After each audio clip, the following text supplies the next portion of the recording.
and welcome to our science class. Today we are going to see reproduction in animals. That is chapter number 9. Now we have studied about digestion, circulation and respiration. Digestion, the process which is carried out in our body right from taking in food, injecting food to ejection of the waste matter. That is, you take in food, the process of breaking the complex food into simpler part, then assimilation, and then nutritions being absorbed by our body cells, and then the waste matter getting eliminated from our body. The whole process is considered to be digestion. Then circulation.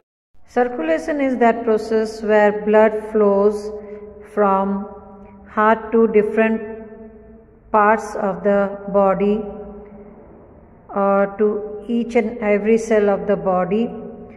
It carries oxygen from the lungs, and it also carries nutrition from small intestine and reaches it to the cell in our body.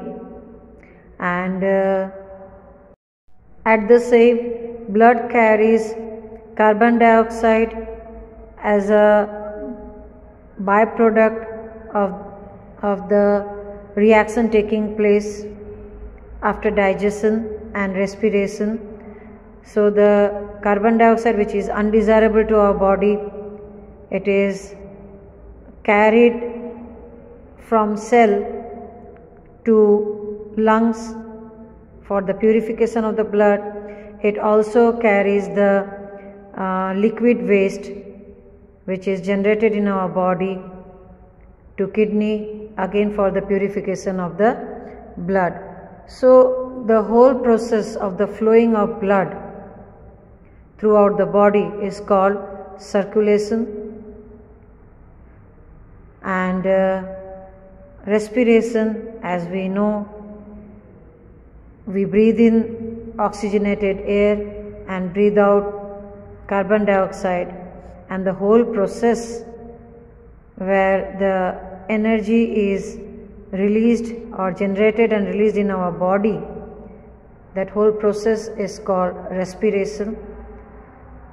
So today what we are going to study is about reproduction. Reproduction is that process where an organism gives birth to an individual of its own kind. And you will realize that reproduction is very important, as it ensures the continuation of similar kinds of individuals generation after generation. मतलब reproduction बहुत ही essential है, क्योंकि एक species को sustain करने के लिए for generation after generation for long time, giving birth to young one of its own kind is very much important. And so this process is considered to be essential, क्योंकि ये आपके generation को आगे बढ़ाता है. Okay, so in this chapter we are going to study about different modes of reproduction, then reproduction in human beings, then the reproductive organs of human being. Then we are going to study about reproduction carried out by other organisms